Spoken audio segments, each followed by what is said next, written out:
దేవుని వాక్యం చదువుకుందాం.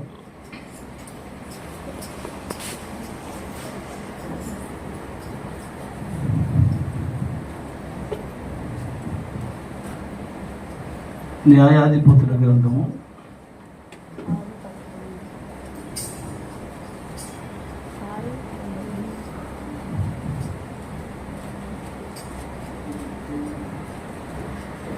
6వ అధ్యాయం. న్యాయాధిపతుల గ్రంథము 6వ అధ్యాయం 12వ వాక్యాన్ని చదువుకుందాం. యెహోవా దూత తనకి కనపడి, పరాక్రమము గల బలాఢ్యుడా, యెహోవా నీకు తోడై ఉన్నాడని అతనితో అనగా, గిద్యోను, చిత్తము నా ఏలినవాడా, యెహోవా మాకు తోడై ఉండిన యెడల ఇదంతయు మాకేలా సంభవించును? యెహోవా ఐగుప్తులో నుండి మమ్మల్ని రప్పించినని చెప్పుచు మా పితరులు మాకు వివరించిన ఆయన అద్భుత కార్యములన్నీ ఏమాయను? యెహోవా మమ్మల్ని విడిచిపెట్టి మిద్యానీయుల చేతికి మమ్మల్ని అప్పగించినని అతనితో చెప్పాను. చిన్న ప్రార్థన చేసుకుందాం. పరిశుద్ధుడా, ప్రేమస్వరూపి, దయగలిగిన మా తండ్రి, కృపలో ఐశ్వర్యవంతుడా, నిన్న నేడు నిరంతరం ఏకరీతిగా ఉన్నటువంటి మా ప్రభువా, నీ గొప్ప నామమునకు మహిమ చెల్లిస్తూ ఈ బయటికాల సమయంలో మరొకసారి మీ పాదాలు పట్టుకొని ప్రార్థిస్తున్నాం. మేదరమెట్ల నుంచి క్షేమకరంగా మమ్మల్ని ఈ ప్రాంతానికి నడిపించినందుకు నీకు స్తోత్రాలు.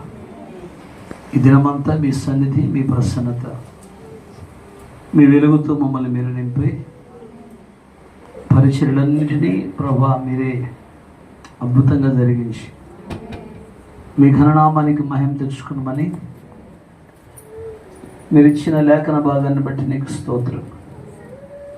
ఈ లేఖన భాగము ద్వారా చేరి వచ్చిన మా అందరితో మీరు మాట్లాడి సకల ఘనత, మహిమా, ప్రభావాలు మీరు పొందుకున్నామని, మా మధ్యలో ఎవరైనా బలహీనులుంటే వాక్యం వింటుండగానే అద్భుతమైనటువంటి విడుదల, స్వస్థత, క్షేమం దయచేసి దుష్టుని కీళ్ళుండి తప్పించి మీ గణనామానికి మహిమ తెచ్చుకున్నామని, మీ గణనామానికి మహిమ చెల్లిస్తూ మరొకసారి మమ్మల్ని మీ చేతులకు అప్పగిస్తూ యేసుక్రీస్తు శక్తి కలిగిన ప్రశస్తమైన నామంలో ప్రార్థించి వేడుకొనుచున్నాము తండ్రి, ఆమేన్. కూర్చున్నాం.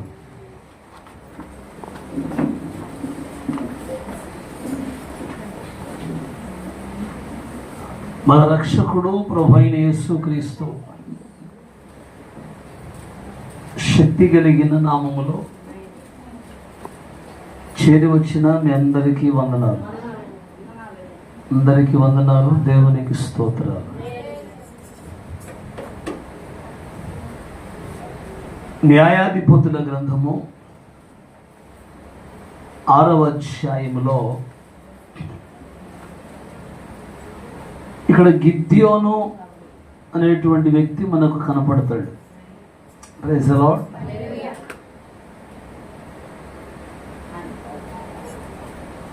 గిద్యోనుకు ఉన్నటువంటి టైటిల్ ఏంటంటే పరాక్రమము కలిగిన బలాఢ్యుడు. దేవునికి స్తోత్రం. 12వ వచనంలో యెహోవా దూత అతనికి కనపడి, పరాక్రమము గల బలాఢ్యుడా, యెహోవా నీకు తోడై ఉన్నాడు. దేవునికి స్తోత్రం. పరాక్రమము కలిగినటువంటి బలాఢ్యుడైనటువంటి గిద్యోను ఇక్కడ ఏం చేస్తున్నాడయ్యా అంటే 11వ వచనములో, మిద్యానీయులకు మరుగై ఉండునట్లు గానుగ చాటున గోధుమలను దుల్లగొట్టుచుండగా, అంటే బలాఢ్యుడైన వాడు, శక్తిమంతుడైనటువంటి వాడు శత్రువులను చూసి వణికిపోతున్నాడు. Praise the lord. విశ్వాస జీవితంలో అనేక సందర్భాల్లో వచ్చేటువంటి శ్రమలను బట్టి, శోధనలను బట్టి, ఇరుకులను బట్టి, ఇబ్బందులను బట్టి అనేక సార్లు మనం కూడా కొంచెం విశ్వాసంలో బలవంతులమైన, విశ్వాసంలో స్థిరులమైన వచ్చేటువంటి శ్రమలను బట్టి, కష్టాలను బట్టి, బాధలను బట్టి ఒక్కోసారి ఏమనిపిస్తుంది అంటే గిద్యోనులాగా మనకు కూడా దేవుడే ఉంటే ఇవన్నీ ఎందుకు జరుగుతున్నాయి, అసలు దేవుడే ఉంటే మా కుటుంబం మీదకి ఈ రోగం ఎందుకు వచ్చింది, ఈ శాపం ఎందుకు వచ్చింది, ఈ దరిద్రత ఎందుకు వచ్చింది.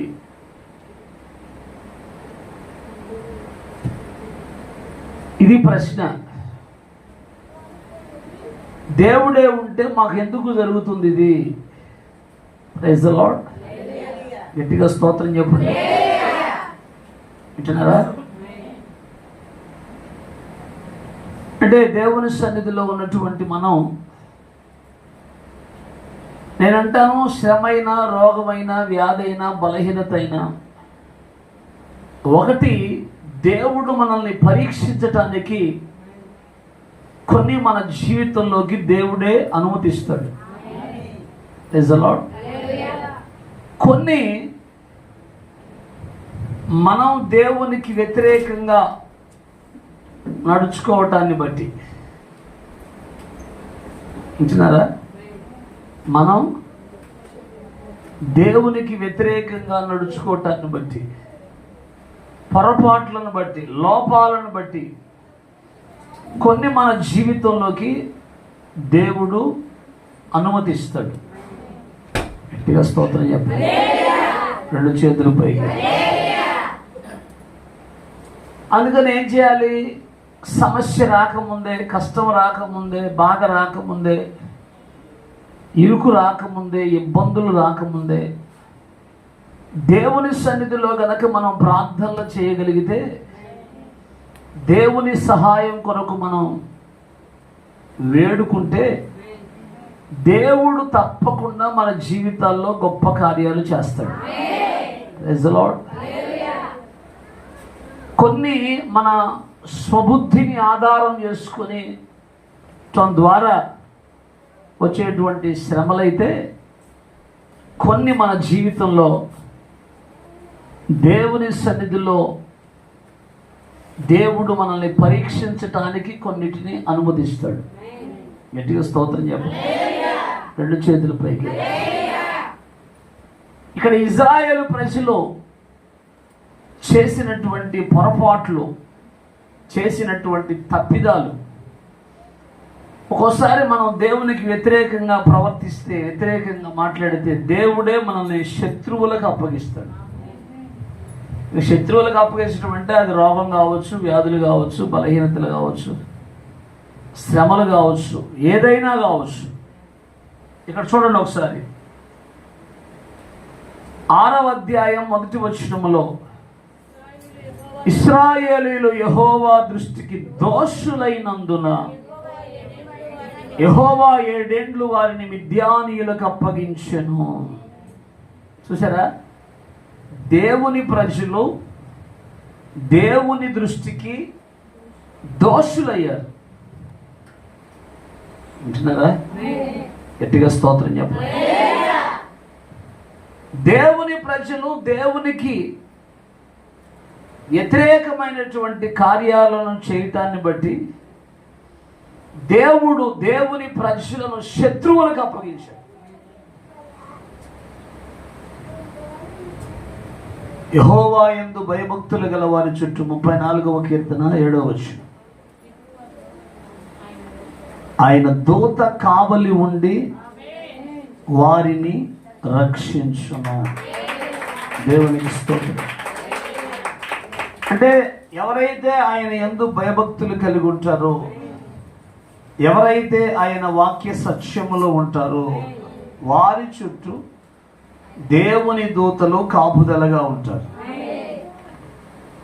మరి దేవుడే శత్రువుల చేతికి అప్పగించాడంటే అర్థం చేసుకోండి, యెహోవా దృష్టికి దోషులైనందున. ఆమేన్. Praise the lord. దేవుని దృష్టికి మనం ఎప్పుడూ కూడా దోషులము కాకూడదు. దేవుని సన్నిధిలో ఉన్నటువంటి దేవుని బిడ్డలు దేవుని దృష్టికి దోషులము కాకూడదు. నిన్న నా దగ్గరికి 2 సేవకులు వచ్చారు. వాళ్ళతో మాట్లాడుతున్నటువంటి సందర్భంలో ఓ పాస్టర్ గారికి వివాహమై చాలా సంవత్సరాలైంది, పిల్లలు లేరు. తర్వాత ఆయనకు ఒక రోగం, షుగర్ అటాక్ అయింది. చాలా సంవత్సరాలు, దాదాపు 20 సంవత్సరాలు 25 సంవత్సరాలు అవుతుంది ఆయనకి వివాహం. చర్చి కట్టుకున్నాడు, 2 ఇళ్ళు కట్టుకున్నాడు. ఆ పాస్టర్ గారు చెప్తున్నాడు, మా ఇద్దరి మనవాళ్ళని చూసి ఆయన కన్నీరు పెట్టుకున్నాడు అని ఏడుస్తున్నాడు, మాకు పిల్లలు లేకపోయినాయి అని. అంటే అప్పుడు నేను చెప్పిన మాట ఏంటంటే, దేవుడు అన్యాయస్తుడు కాదు, యెహోవా న్యాయము తీర్చు దేవుడు. గట్టి యెహోవా న్యాయము తీర్చు దేవుడు. నేను 2 ఇన్సిడెంట్లు చెప్పాను. వెల్వడంలో ఒక పాస్టర్ గారు ఉన్నాడు, ఆయనకి ఫస్ట్ ఒక అమ్మాయి పుట్టింది. ఆ అమ్మాయికి 10 సంవత్సరాలు 11 సంవత్సరాలు వచ్చాయి. ఇప్పుడు మరలా 10 సంవత్సరాల తర్వాత దేవుడు మరలా ఒక అమ్మాయిని ఇచ్చాడు. Praise the lord. బెల్లంకొండ దగ్గర ఒక పాస్టర్ గారు ఉన్నాడు, ఆయనకి 17 సంవత్సరాల అమ్మాయి ఉంది, మరలా ఇప్పుడు ఒక అబ్బాయిని ఇచ్చాడు. దేవునికి స్తోత్రం. అంటే దేవుడు ఎప్పుడు కూడా తన సేవకులను సిగ్గుపరచడు. దేవుడు తన సేవకుల విషయంలో లోట్లు ఉన్నాయంటే అది దేవుని పొరపాటు కాదు, ఆ సేవకుని పొరపాటే అని చెప్పాను. దరిద్రంతో బ్రతకటం, శాపంతో బ్రతకటం, రోగంతో బ్రతకటం, వ్యాధులతో బ్రతకటం దేవుని చిత్తం కాదు, దేవుడు పెట్టడవి. అది నీ స్వబుద్ధిని బట్టి, నువ్వు దేవునికి వ్యతిరేకంగా చేసేటువంటి పాపాలను బట్టి. ఒక విశ్వాస జీవితంలో దరిద్రం ఎందుకుంది, శాపం ఎందుకుంది, రోగం ఎందుకుంది? ఏంటి సంగతి అంటే, నువ్వు దేవుని సన్నిధిలో సరిగా నడుచుకోవటానికి బట్టి. నువ్వు దేవుని సన్నిధిలో కరెక్ట్గా ఉంటే కుటుంబానికి అంత సమాధానమే ఉంటుంది. నేను వచ్చేటప్పుడు సహోదరులతో ఆటోలో అదే చెప్పాను. ఏ తండ్రి కూడా తన బిడ్డలు దరిద్రంతో బ్రతకాలని కోరుకోడు. ఎలాగోలా కష్టపడి శ్రమపడి తన పిల్లల్ని తనకంటే ఉన్నతమైనటువంటి స్థితిలో ఉంచాలనే కోరుకుంటాడు. తల్లిదండ్రులు తమ బిడ్డల విషయంలో అది చూస్తారు. అంటే నేనేం చెప్పానంటే, ఈ లోకంలో ఉన్నటువంటి తల్లిదండ్రులకే ఎంత ప్రేమ ఉంటే మరి మన పరలోకపు తండ్రి, మన కొరకు ప్రాణం పెట్టిన తండ్రి, రక్తము కార్చిన తండ్రి, ఆయనకి మనం దరిద్రంతో బతకాలని కోరుకుంటుందా? మనల్ని ధనవంతులుగా చేయటము కొరకు ఆయన దరిద్రుడుగా మారాడు. దేవునికి స్తోత్రం. మన శాపములు, మన దోషములు, మన పాపములన్నీ కొట్టివేయటం కొరకు ఆయన శిలువ మ్రాణి మీద శాపగ్రాహిగా మార్చబడ్డాడు. ఈ క్రీస్తు ప్రేమను గనక మనం తెలుసుకుంటే పొరపాట్లు చెయ్యం, తప్పిదాలు చెయ్యం, లోకంలో పడిపోం, భ్రష్టత్వంలోకి వెళ్ళిపోం. అందుకే మనం ఎప్పుడూ కూడా దేవుని వాక్య సత్యములో మనము నిలిచి ఉండాలి. ఎందుకు శ్రమ, ఎందుకు దరిద్రం, ఎందుకు రోగం, ఎందుకు వ్యాధి, ఎందుకు బలహీనతలో? కారణం ఏంటంటే నువ్వు దేవుని సన్నిధిలో ఉండాల్సినంతగా దేవుని సన్నిధిలో ఉండట్లా. దేవుని ప్రవక్త అంటాడు, దేవునితో ఒక వ్యక్తిగతమైన అనుభవం. ఆ అనుభవం ఏంటి? ఆయన అంటాడు, నా ఎక్కువ సమయాన్ని నేను ప్రార్థనలో గడుపుతాను. దేవుని పిల్లలు ఎక్కువగా వాళ్ళ సమయాన్ని ప్రార్థనలో గడపాలి. ప్రార్థన, మన ప్రవక్త అంటాడు, ప్రార్థన అత్యంత శక్తివంతమైన ఆయుధం. Praise the lord. ఒకసారి దేవుని మార్గంలోకి వచ్చిన తర్వాత నువ్వు తిరిగి మరలా లోకంలోనికి పోకూడదు. ఇక లోకంతో నీకు పని లేదు, లోకంతో పని లేదు. కానీ ఈరోజు ప్రజలు లోకంతోనే ఎక్కువగా సహవాసం చేస్తున్నారు. లోకంతోనే ఎక్కువ సహవాసం, లోకాశల్లో పడిపోతున్నారు, లోక కార్యాల్లో పడిపోతున్నారు. అందుకే వాళ్ళ జీవితంలో ఎటువంటి ఆశీర్వాదం, ఎటువంటి సమాధానం, నెమ్మది, దీవెన లేకుండా పోతున్నాయి. ఇక చూడండి దేవుని వాక్యంలో, మిద్యానీయుల చెయ్యి ఇశ్రాయేలీయుల మీద హెచ్చాయను గనుక వారు మిద్యానీయుల ఎదుట నిలవలేక కొండల్లోనున్న వాగులను, గుహలను, దుర్గములను తమ కొరకు సిద్ధపరచుకునేది. పారిపోయారంట. శత్రువుల చెయ్యి వీరి మీద హెచ్చుగా ఉందంట. అసలు అంటాడు, ఇశ్రాయేలు నీ భాగ్యం ఎంత గొప్పది, యెహోవా రక్షించిన నిన్ను పోలిన వాడెవడంటాడు. యెహోషువకి ఇచ్చిన వాగ్దానం ఏంటంటే, నీ దినములన్నిట ఎవ్వడు నీ ఎదుట నిలబడలేడు. ₹1,00,00,000 మాట. మన దేవుని ఎదుట ఎవడు నిలబడలేడు, ఆయన బిడ్డల ఎదుట కూడా ఎవడో నిలబడలేడు. నువ్వు శత్రువు ముందు నిలబడలేకపోతున్నావంటే సంథింగ్ రాంగ్. నువ్వు శత్రువుకి దాసోహం అవుతున్నావంటే, లోకానికి దాసోహం అవుతున్నావంటే, పాపానికి దాసోహం అవుతున్నావంటే సంథింగ్ రాంగ్. నీలో ఏదో పొరపాట్లు ఉన్నాయి, తప్పిదాలు ఉన్నాయి. అందుకే ఆశీర్వాదం లేదు, స్వస్థత లేదు, క్షేమం లేదు, భద్రత లేదు. వాక్యాన్ని జాగ్రత్తగా అర్థం చేసుకోండి. Praise the lord.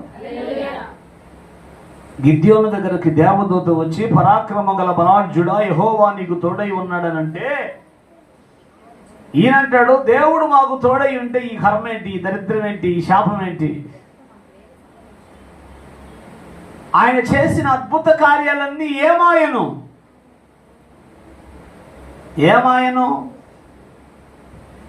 అప్పుడు చేసిన దేవుడు ఇప్పుడు చేయడా? హెబ్రీ 13:8 ఏం చెప్తుంది? యేసుక్రీస్తు నిన్న నేడు నిరంతరము ఏకరీతిగా ఉన్నాడని చెప్పట్లేదా? అప్పుడు చేసిన దేవుడు ఇప్పుడు చేయడా? చేయటానికి ఆయన సమర్థుడు. చేయించుకోవటానికి తగిన అర్హత నీకు ఉండాలి. ఎటు చెప్పండి. Praise the lord. గుర్తుపెట్టుకో, నువ్వు ఎప్పుడైతే దేవునికి దూరం అవుతావో, దేవుని సన్నిధికి దూరం అవుతావో, అప్పుడే నీ జీవితంలో పతనం స్టార్ట్ అవుతుంది. గుర్తుపెట్టుకోండి, నువ్వు దేవుని సన్నిధికి దూరం అవుతున్నావంటే నీ పతనం స్టార్ట్ అయిందని అర్థం. నాశనం స్టార్ట్ అయిందని అర్థం. మీకు ఇది అర్థం కావట్లేదు చాలా మందికి. Praise the lord. కొంతమంది ఎందుకు బాప్తిస్మాలు తీసుకుంటారో అర్థం కాదు.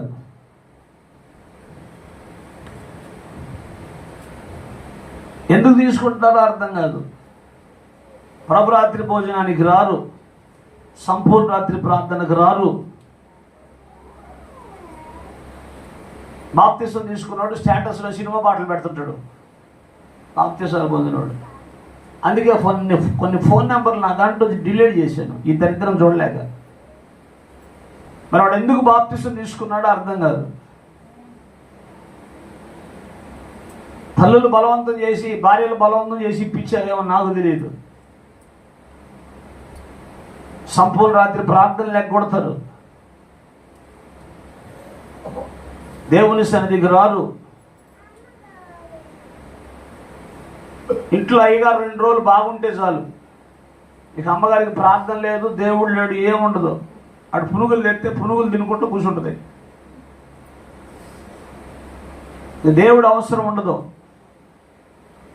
మళ్ళీ ఆడు ఇంకో సెటప్ కాడికి పోగానే అప్పుడు ఏడ్చుకుంటూ వస్తుంది.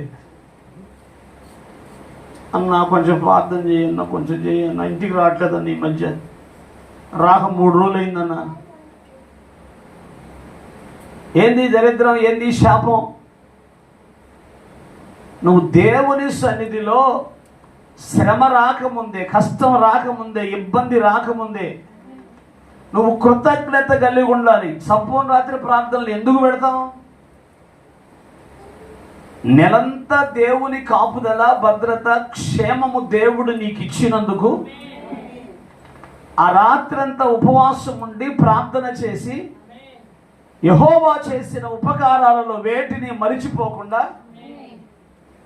ఆయన శరీరములో, ఆయన రక్తములో పాలిభాగస్తులయ్యి ప్రభు ఎప్పుడొచ్చినా వెళ్ళిపోతామనేటువంటి నిరీక్షణతో, సిద్ధపాటుతో సంపూర్ణ రాత్రి ప్రార్థనలో కూర్చుంటాం. ఈ మాసంలో నువ్వు ప్రభురాత్రి భోజనంలో పాలిపంపులు పొందకపోతే, ఈ మాసంలో గనక ప్రభు గనక మధ్యాకాశంలోకి వస్తే, బోర ఊదితే నీ బతుకేంటి, నీ స్థితి ఏంటి? మేము కూర్చోలేమండి, నడువులు పట్టకపోతున్నాయండి. నేనంటాను, నువ్వు ప్రార్థనకు వచ్చి నీ బాధ, నీ కష్టం దేవుడు చూస్తే స్వస్థపరుస్తాడు కదా, నీ రోగాల నుంచి విడిపిస్తాడు కదా, నీ వ్యాధి నుంచి విడిపిస్తాడు కదా. ఆయన తాకితే ఇక రెండోసారి ఏ డాక్టర్ దగ్గర పోవాల్సిన అవసరం లేదు కదా. కొంచెం బాగుంటే, కొంచెం 4 రూపాయలు చేతిలో ఉంటాయి, ఇంట్లో అయ్యగారు కొంచెం మాట ఏంటంటే మీరు మాట ఏంట్లా,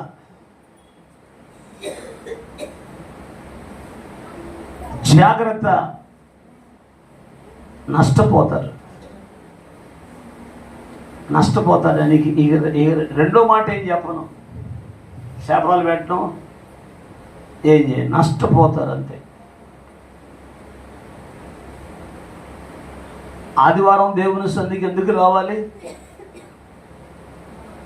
వారమంతా దేవుడు చేసిన మేలులకు, ఉపకారాలకు కృతజ్ఞతాస్తుతులు చెల్లిస్తూ ప్రభువును ఆరాధించి అర్పించాల్సినటువంటి అర్పణ అర్పించి దేవుని సన్నిధిలో మనం కనపడితే వారమంతా దేవుని కనుదృష్టి మన మీద ఉంటుంది. ప్రయాణంలో కాపుదల ఉంటుంది, భద్రత ఉంటుంది, క్షేమం ఉంటుంది. నీ కొరకు దేవుడు ఆదివారమున దేవుని సన్నిధిలో నీ కొరకు కాచుకొని ఉంటాడు. ఆయన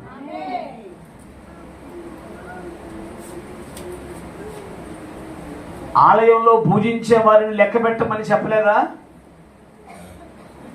చెప్పాడా చెప్పలేదా? ఆలయంలో పూజించే వారి మీద దేవుని కనుదృష్టి ఉంటుందా ఉండదా? ఉంటుంది. దేవునికి స్తోత్రం కలుగునగా.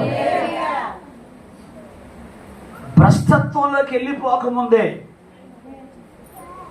నాశనము జరగకముందే, నువ్వు చేసే పని సరిగా చేయకుండా అద్భుతాలు ఏమాయను, ఆశ్చర్యాలు ఏమాయను, అసలు దేవుడే మాకు తోడుగా ఉంటే ఇదెందుకు జరుగుద్ది? తిని దిట్టంగా నిద్రపో మొహం ఉబ్బిందాక ఆన్లైన్ ప్రార్థన లేకొట్టి అప్పుడు దేవుని ఆశీర్వాదం నీకు బాగా ఉంటుంది. అర్థం చేసుకున్నారా? రెండు చేతులు పైకెత్తి స్తోత్రం చేయండి. 3వ వచనం, ఇశ్రాయేలీయులు విత్తనములు విత్తిన తరువాత మిద్యానీయులు అమాలేకులు తూర్పు నుండి వారు తమ పశువులను గుడారములు తీసుకొని మిడతల దండంత విస్తారముగా వారి మీదికి వచ్చి, ఆ మూలన ఎవడో పిల్లవాడు చూడడం వాడు అని వదిలేసి కూర్చున్నారు. వాడు గోడలు ఎక్కుతున్నాడు. పిల్లలు తీసుకొచ్చినప్పుడు మీ దగ్గర కూర్చోబెట్టుకోండి మీ పిల్లల్ని. దుష్టుడు వాడికి ఎప్పుడు ఏ అవకాశం దొరుకుద్దా అని చూస్తూ ఉంటాడు. అవమానం తేవాలి, నాశనం చేయాలి, కీడు చేయాలని. 2 పీకు తీసుకురా, పీకు 2. దేవునికి స్తోత్రం కలుగునగాక. మా ఇండ్లరా 2 చేతులు పైకి స్తోత్రం చెప్పండి. ఇశ్రాయేలీయులు విత్తనములు విత్తిన తర్వాత మిద్యానీయులు అమాలేకీయులు తూర్పు నుండి వారు తమ పశువులను గుడారములు తీసుకుని మిడతల దండంత విస్తారముగా వారి మీదికి వచ్చి వారి ఎదుట దిగి గాజాకు పోవునంత దూరము భూమి పంటను పాడు చేసి ఒక గొర్రెను గాని, ఎద్దును గాని, గాడిదను గాని, జీవన సాధనమైన మరి దేనిని గాని ఇశ్రాయేలీయులకు ఉండనీయలేదు. చూసారా? పంటలు పాడైపోయి సమస్తము నాశనమయ్యాయి. సమస్తము పాడైపోయాయి. శత్రువు వచ్చి సమస్తాన్ని ఏం చేశాడు? పాడు చేశాడు. వారును వారి ఒంటెలను లెక్క లేక ఉండను. దేశమును పాడు చేయుటకు వారు దానిలోనికి వచ్చింది. కుటుంబాన్ని పాడు చేయడానికి వారు దానిలోనికి వచ్చింది. జీవితాలను నాశనం చేయడానికి వారు దానిలోనికి వచ్చారు. అందుకే ప్రార్థన పరిస్థితులను మారుస్తుంది. ప్రార్థన జీవితాలను కడుతుంది. ప్రార్థన అద్భుతాలు చేస్తుంది. నువ్వు ప్రార్థనకు దూరం అవుతున్నావంటే దయ్యానికి దగ్గర అవుతున్నావని అర్థం. గుర్తుపెట్టుకో. దేవుని సన్నిధికి దూరం అవుతున్నావంటే దయ్యానికి దగ్గర అవుతున్నావు. Praise the lord. దేశమును పాడు చేయుటకు వారు దానిలోనికి వచ్చిరి. ఆ మాట పట్టుకోండి. గ్రామమును పాడు చేయుటకు వారు దానిలోనికి వచ్చిరి. కుటుంబాలను పాడు చేయటానికి వారు దానిలోనికి వచ్చిరి. జీవితాలు పాడు చేయటానికి వారు దానిలోనికి వచ్చిరి. నువ్వు గుర్తుపెట్టుకోండి, ప్రార్థన చేసేవాడెవడు పాపంలో పడ్డావు.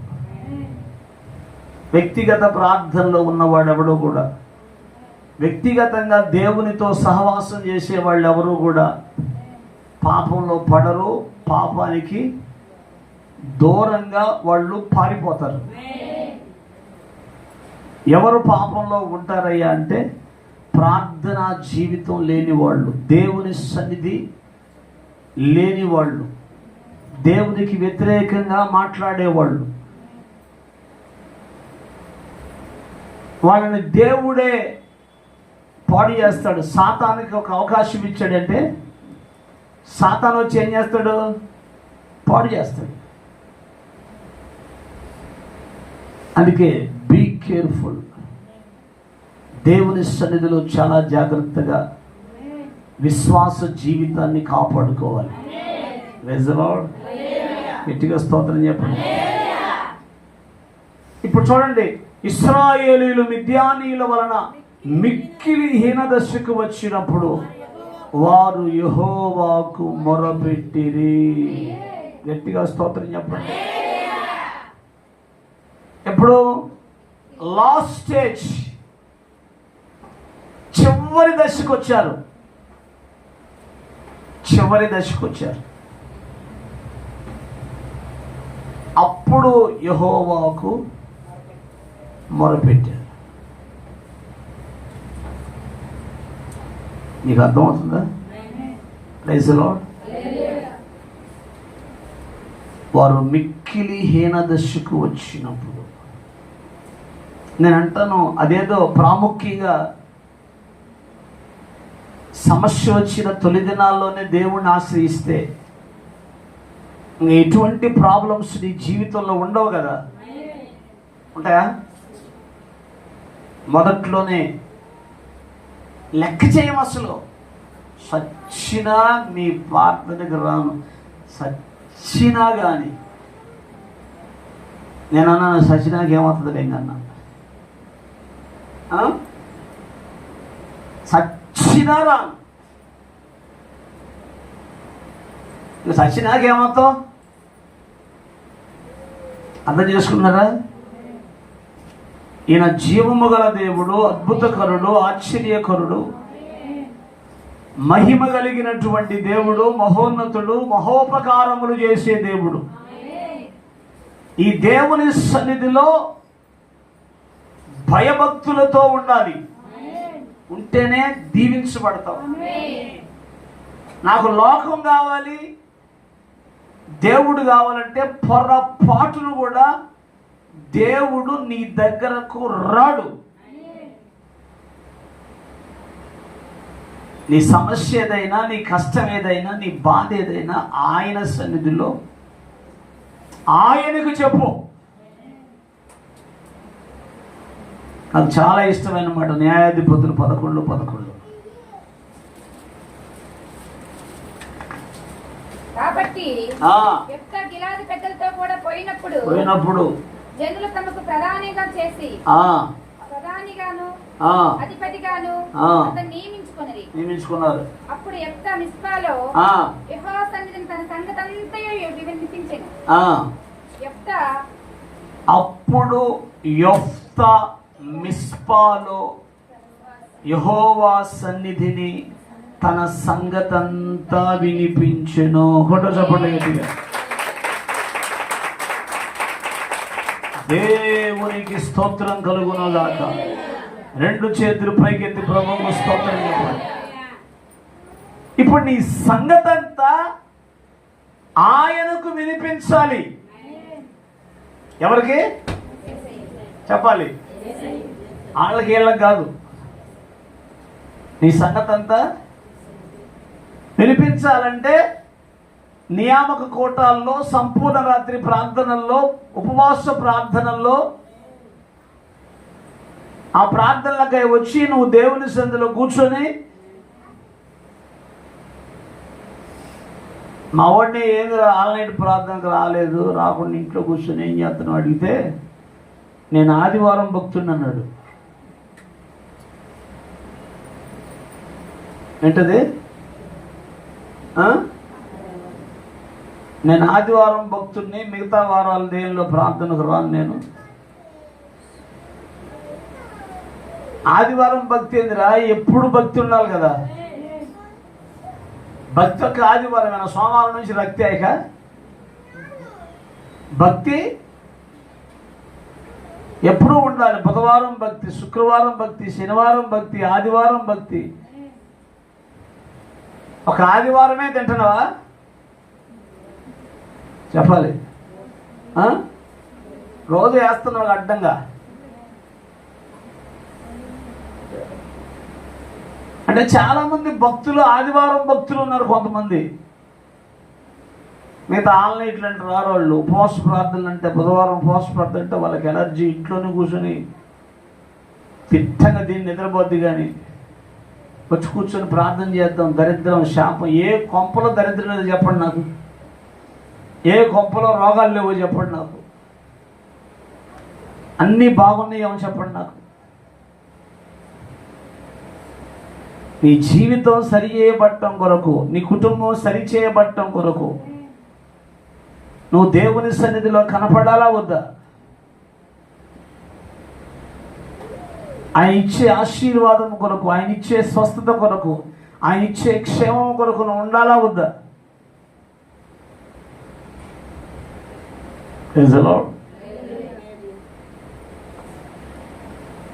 ఇశ్రాయేలీయులు మిద్యానీయుల వలన మిక్కిలి హీనదశకు వచ్చినప్పుడు వారు యెహోవాకు మొరపెట్టిరి. Praise the lord. నేను అంటాను, అదేదో ప్రాముఖ్యంగా ముందే చేస్తే ఎంత బాగుండేది. కష్టం రాగానే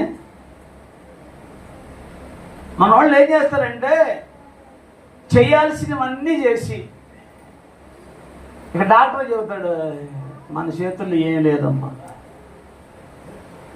అంతా. వాడు ముందు చెప్పడం, వాడు కూడా ముందు చెప్పడు, డాక్టర్ కూడా ముందు చెప్పడం. ఏమని? అంతా దైవాధీనం అమ్మ, దేవుడే చూసుకు, దేవుడే చేయాలి. ఏదైనా చేస్తే ఆడండు ముందు 7% 1 లక్ష రూపాయలు ఖర్చు పెట్టించి 2 లక్షలంతా అయిపోయిన తర్వాత ఇంకేముందమ్మా మేము చేయాల్సింది చేసి, ఇకంతా దేవుడే చేయాలి. మన దేవుడు పరిస్థితులను తారుమారు చేయగలిగిన దేవుడు. ప్రభుత్వాలను మార్చగలిగిన దేవుడు. నిన్న మొన్న ఒక దైవజనుడు చెప్తుంటే చదివాను, విన్నాను. ఏంటంటే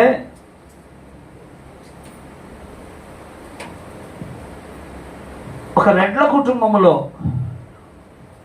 ఒక అమ్మాయి మారు మనసు పొందిందంటే, రెడ్డి గారు అమ్మాయి మారు మనసు పొందింది. చాలా భక్తి పొందాలంట. ఎంత భక్తి పొర్రాలో అంత క్లవర్ స్టూడెంట్ అండి. చదువులో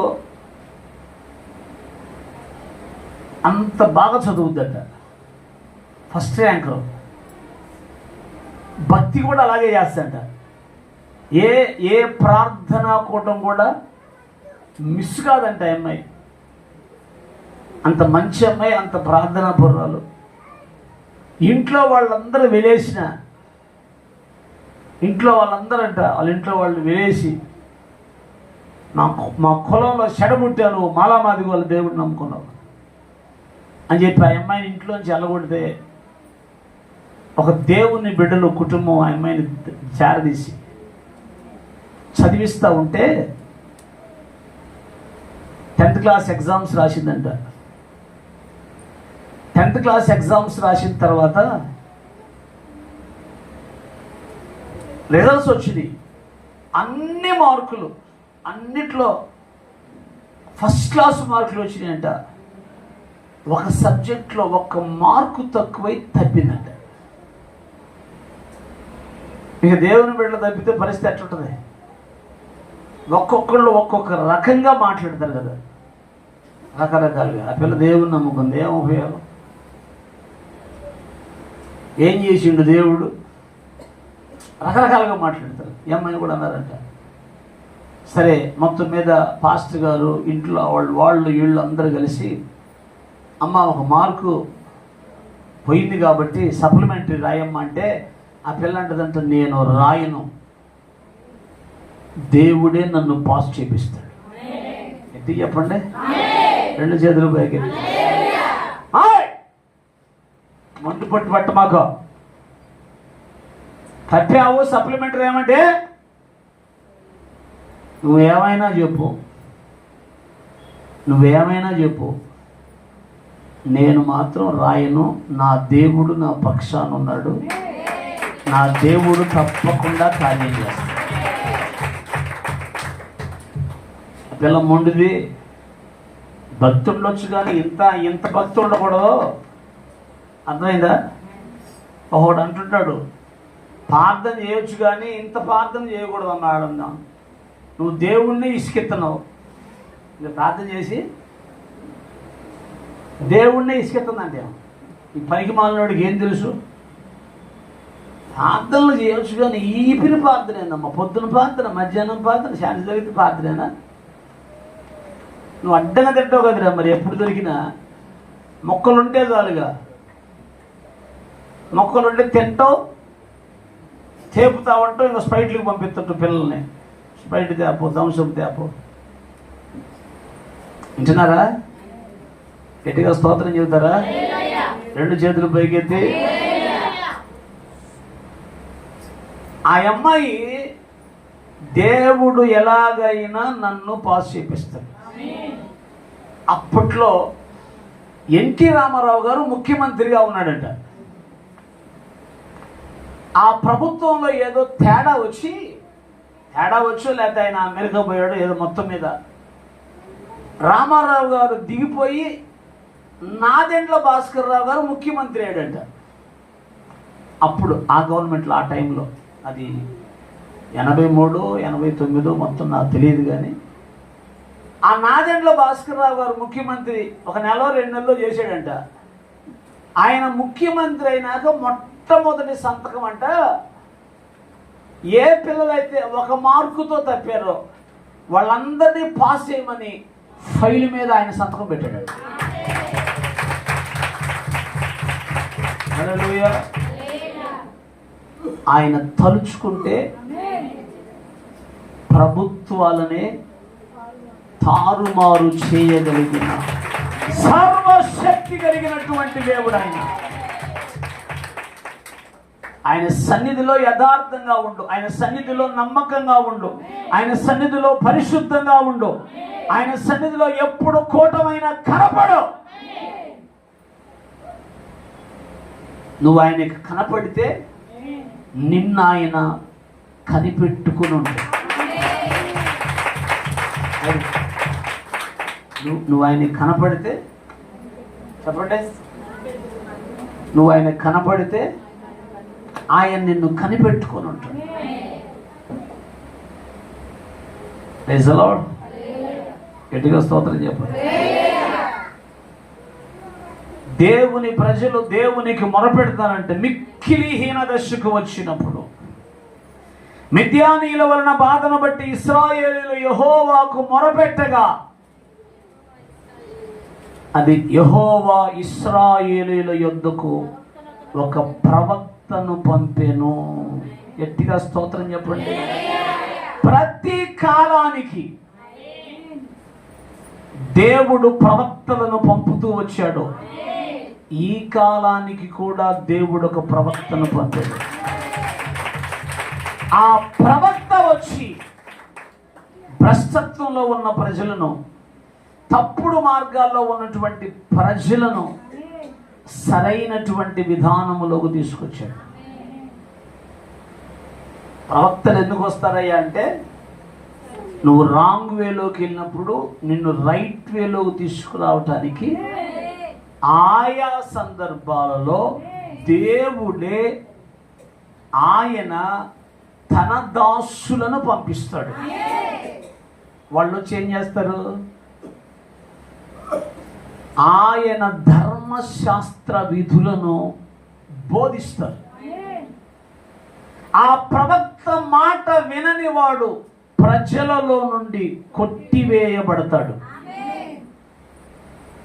అందుకే వాక్యము ప్రవక్త యొద్దకు వచ్చెను. వాక్యం ఎక్కడికి వచ్చింది? చెప్పండి గట్టిగా.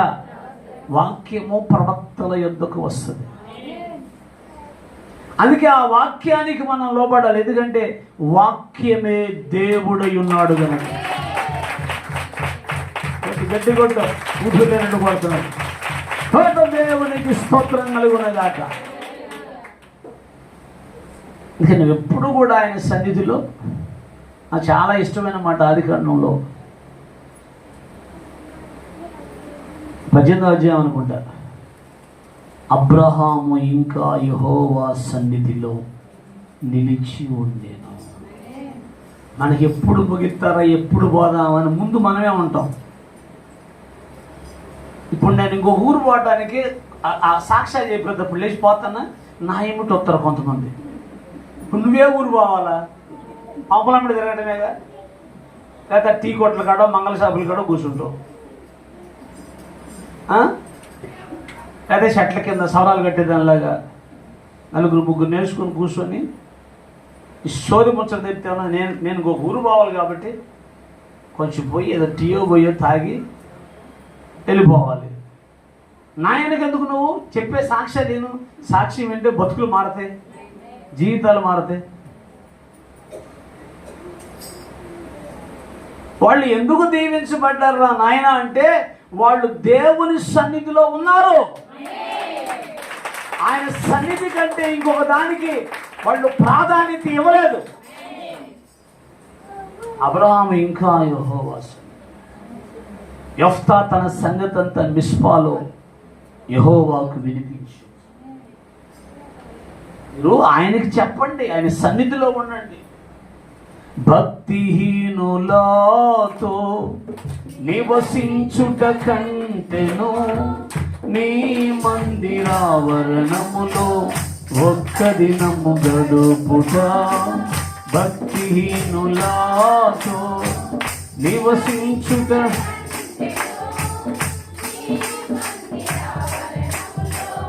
ఒక్క దినము గడుపుట. వేయి దినాల కంటే వేయి శ్రేష్టమైనది. శాశ్వత కృపను నేతాలంచగా కానుకనైతిని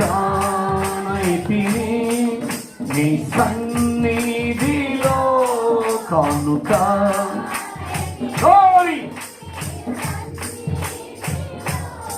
శాశ్వత కృపను నేతాలంచగా.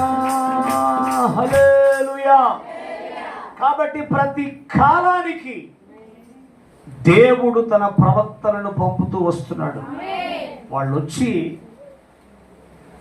తప్పుడు మార్గాల్లో ఉన్నటువంటి ప్రజలను సరైనటువంటి మార్గంలోకి తీసుకొస్తున్నారు. ఇప్పుడు చూడండి, యెహోవా ఇశ్రాయేలీయుల యొద్దకు ఒక ప్రవక్తను పంపెను, అతడు వారితో ఈలాగు ప్రకటించెను. ఎటు చెబుతారా? ఇప్పుడు ఏమనపడు ఆయన ఇశ్రాయేలీయుల దేవుడైన యెహోవా సెలవిచ్చినదేమనగా, నేను ఐగుప్తులో నుండి మిమ్మల్ని రప్పించి దాసుల గృహములో నుండి మిమ్మల్ని తోడుకొని వచ్చి తిని వారందరి చేతిలో నుండి మిమ్మల్ని విడిపించి మీ ఎదుటి నుండి వారిని తోలివేసి వారి దేశమును మీకు ఇచ్చి తిని మీ దేవుడైన యెహోవాను నేనే. దాసుల గృహములో నుండి మిమ్మల్ని రప్పించాను, దరిద్రతలో నుండి మిమ్మల్ని రప్పించాను, శాపములో నుండి మిమ్మల్ని రప్పించాను, రోగములో నుండి నిన్ను స్వస్థపరిచాను,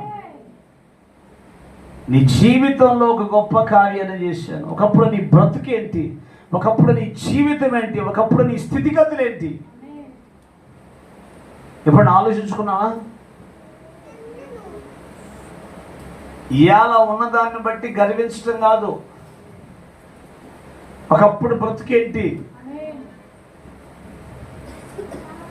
దేవుడు ఎక్కడ ఉన్నోడిని నన్ను దేవుడు తీసుకొచ్చి ఈరోజు ఈ స్థితిలో ఉంచాడంటే ఇది కేవలము దేవుని యొక్క కృపని గ్రహించుకొని ఎవడైతే సమర్పణ కలిగి దేవుని సన్నిధిలో ఉంటాడో అట్టి వారి మీద ఆయన కనుదృష్టి ఉంటుంది.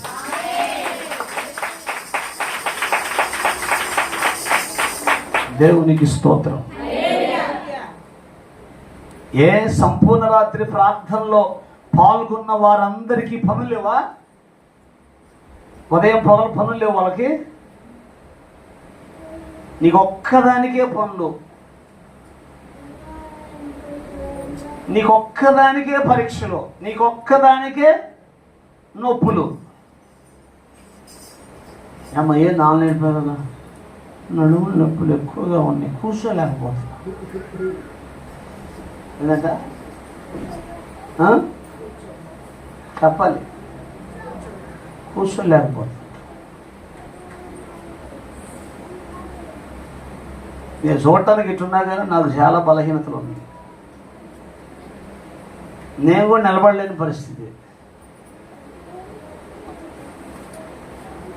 కానీ దేవుని కార్యం, దేవుడు మనల్ని చూడాలి, దేవుడు మనల్ని చూసి స్వస్థపరచాలి, లేదా తీసుకపోతే పరలోకం. ఇంకంతకన్నా భాగ్యం ఉంది? నాయన నీకు దేవుడు ఉద్యోగం ఇచ్చాడు, దేవుడు నీకు మంచి పని ఇచ్చాడు, దేవుడు నీకు అన్ని ఇచ్చాడంటే దాని వెనకాలేంటి?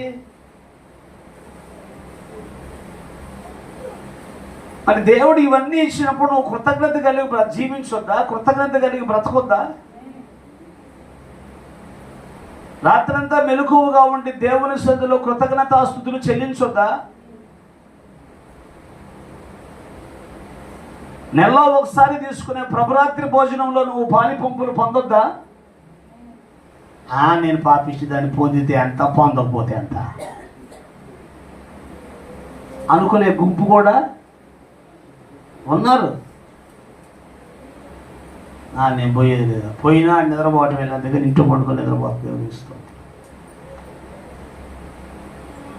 ఎందుకు తీసుకున్నారా బాప్తిసం అంటే అందరు తీసుకున్నారు. మా అమ్మ ముంచింది. మా అమ్మ ఏం చేసింది? మా ఆవిడ ఏం చేసింది? ముంచింది. నువ్వు రాకపోతే నేను కూడా తీసుకొని అన్నదంటే ఏమో ఎప్పుడు నువ్వు తీసుకొని, నువ్వు తీసుకోకపోతే నేను తీసుకో. ఏందిరా ఈ పెళ్ళిలో ఉన్న అరిసెలు పంచుకోవడం అనుకున్నావా? అది దిన కార్యక్రమం కాడ గిన్నెలు పంచుకోవడం అనుకున్నావా? నీ గిన్నె నాకు, నా గిన్నె నీకని. సైతానికా బేట.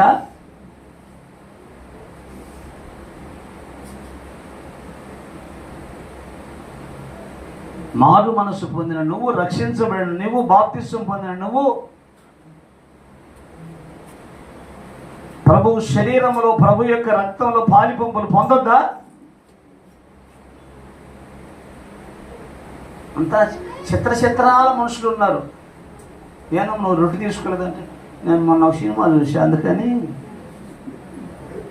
ఈసారి నెలలో తీసుకుంటే సినిమా మర్చిపోయి. ఎవడు చూడమంటే సినిమా నిన్ను?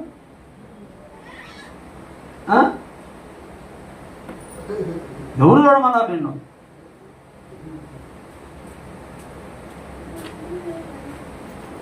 దేవుని సన్నిధిలో ఉన్నటువంటి దేవుని బిడ్డలు దేవునికి నమ్మకంగా బ్రతకాలి, నమ్మకంగా జీవించాలి. అదే అంటాడు, యెహోవా చేసిన ఉపకారాలలో నీకు ఉద్యోగాన్ని ఇచ్చి, క్షేమాన్ని ఇచ్చి, భద్రతనిచ్చి, కాపుదలనిచ్చి, నీ రోగము నుండి నిన్ను దేవుడు స్వస్థపరిస్తే కృతజ్ఞతార్పణలో అర్పించుచు ప్రభు శరీరములో, రక్తములో పాలిపంపులు పొంది నీ దశమ భాగమును దేవుని సన్నిధిలో చెల్లించి దేవుని కొరకు నమ్మకంగా బ్రతికితే ఆ మాసమంతా దేవుని కాపుదల, భద్రత నీకు, నీ కుటుంబానికి ఉంటుంది.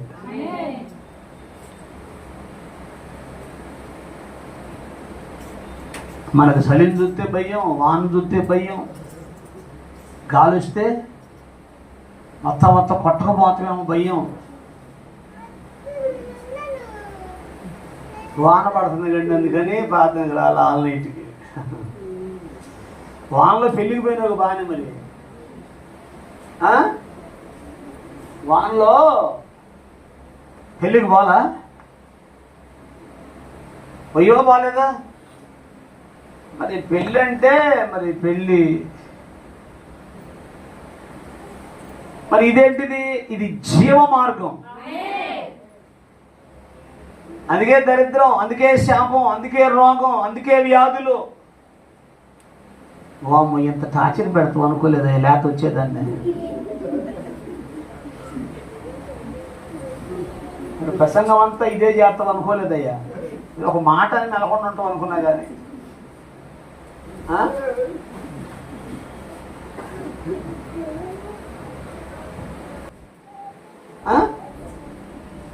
సందర్భం వచ్చింది దేవుడు చెప్పంటే చెబుతా, లేకపోతే నాకేం అవసరం నీ గురించి చెప్పాలని. కొంతమంది రాను వాళ్ళు ఫోన్ చేసి అడుగుతారు, మాస్టర్ గారు ఏమాకి చెప్పిండి ఇవాళ? నా గురించి చెప్పిండా, నీ గురించి చెప్పిండా, అమ్మమ్మ గురించి చెప్పిండా? నీకు ఎందుకే సైతానా ఎవరి గురించి చెబితే?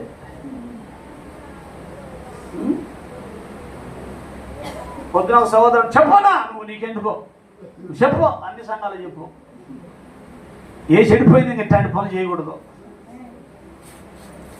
నీకెందుకు చెప్పు, అన్ని ఊర్లో చెప్పు.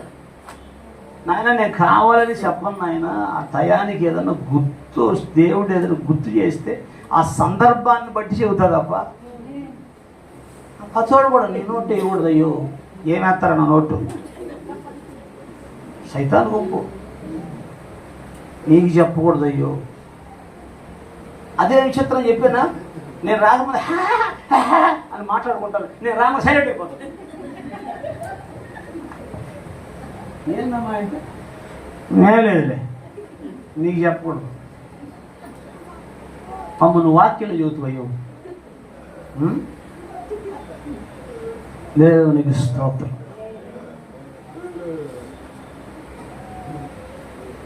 దేవుడు అంటున్నాడు,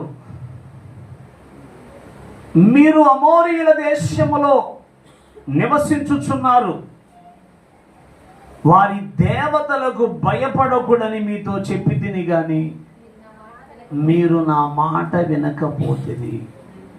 ప్రైజ్ ది లార్డ్. గట్టిగా స్తోత్రం చెప్పండి. మీరు నా మాట వినకపోతిరి. మీరు ఎక్కడ నివాసం చేస్తున్నారు?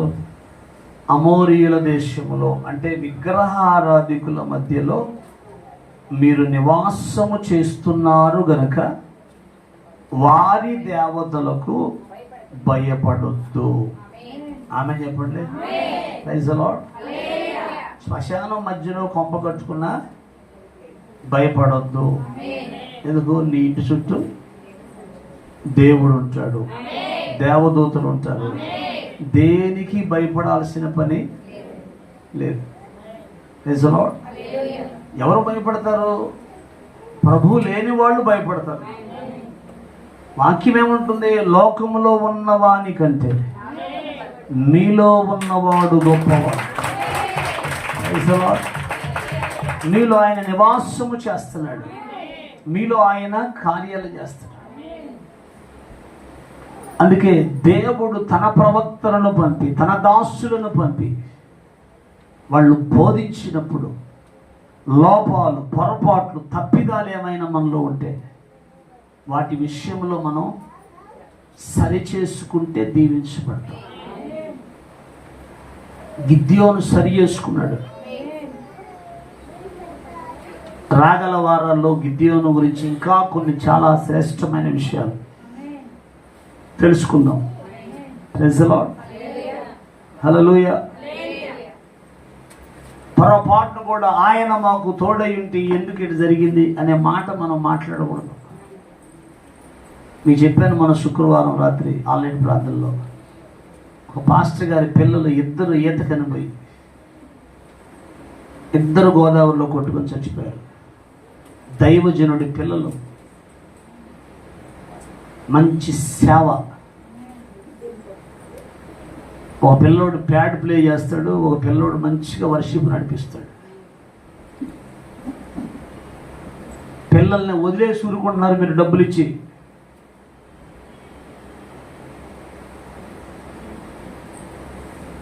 ఒక నిర్లక్ష్యం ఏంటంటే దేవుడు మాకు తోడై ఉంటాడులే. ఏం వాళ్ళకి లేడా దేవుడు?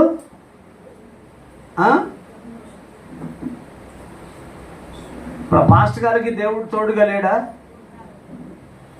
పాస్టర్ గారి పిల్లలకు దేవుడు తోడే ఉండడా? దుష్టుడికి అవకాశం ఇవ్వమాకండి. స్నేహితులతో అని చెప్పి ఆ ట్రిప్పులు ఈ ట్రిప్పులు అని చెప్పి, ఆడికి ఈడికి అని చెప్పి వాటిలోకి పోతే పరిస్థితి ఏంటి? 8 మంది చచ్చిపోయారండి ఒకేసారి. 8 మందిలో పాస్టర్ గారి పిల్లలు ఇద్దరు. జాగ్రత్త మీ పిల్లల విషయంలో. మీకు అదే నేను ఆన్లైన్ ప్రార్థనలో చెప్పాను. 3 రిఫరెన్స్లు చూపించాను. పేతురు రాసిన పత్రిక, ప్రకటన గ్రంథం 12వ అధ్యాయం, ఇర్మియా గ్రంథం 9వ అధ్యాయం. వీధుల్లో పసిపిల్లలు లేకుండా, రాజమార్గాలు యవనస్తులు లేకుండా మరణం కిటికీలకు వస్తుంది. మీ విరోధి అయిన అపవాది గర్జించు సింహములాగా పేతురు రాసిన పత్రికలో ఎవరిని మింగుదనా అని వెతుకుతూ తిరుగుతున్నాడు. ప్రకటన 12లో మీ విరోధి అయినటువంటి అపవాది వాడు మహాక్రోధము కలిగిన వాడై వాడికి సమయం కొంచెమే అని తెలుసుకొని మీ దగ్గరకు దిగి వచ్చాడు. మనం ఏం చేద్దాం? మన పిల్లలు పోతారులే, వస్తారులే, ఫ్రెండ్స్తో పోయారులే, ఫ్రెండ్స్తో పోతేనే వచ్చే తిప్పలో తర్వాత జరిగినాక మీరు తిట్టుకున్న నాకు ఇబ్బంది లేదు. కుర్రోళ్ళు వీడేంటి జీవితుడు మమ్మల్ని ఆడికి పోనివ్వడు మమ్మల్ని.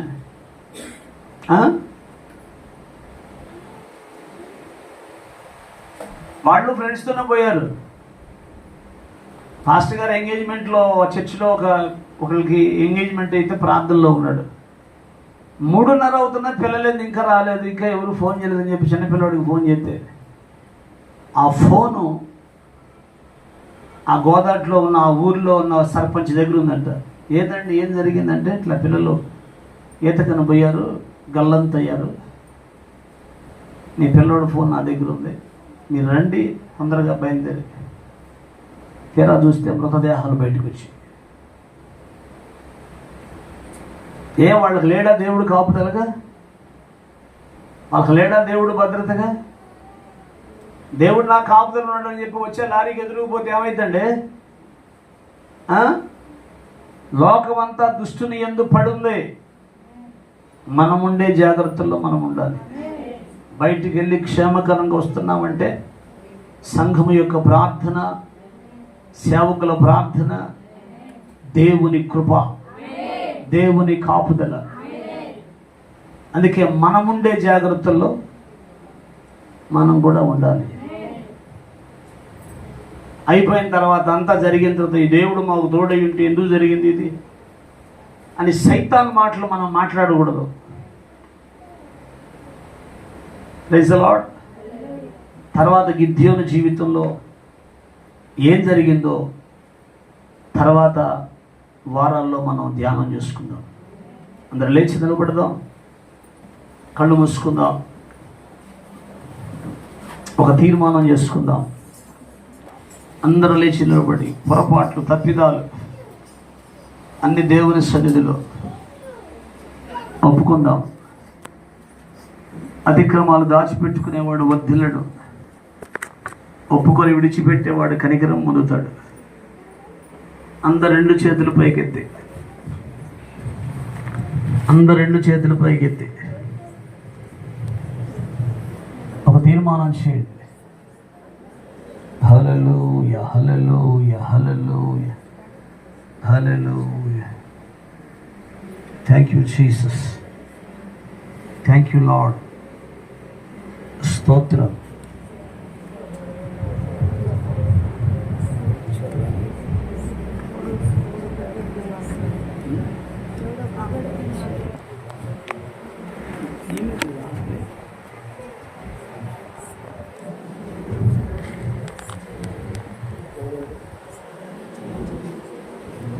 Please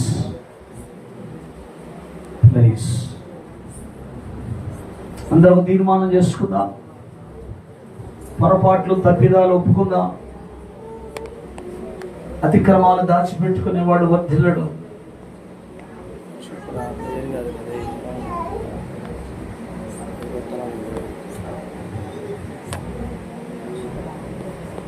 Jesus, Jesus.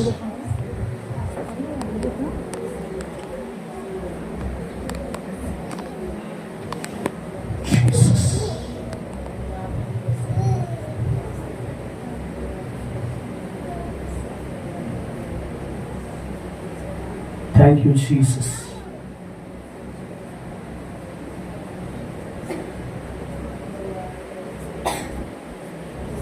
Thank you, Master.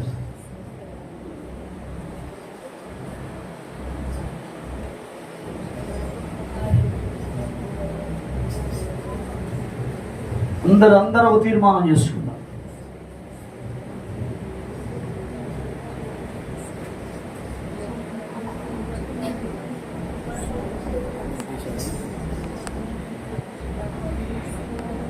నా శ్రమ దినమున నాతో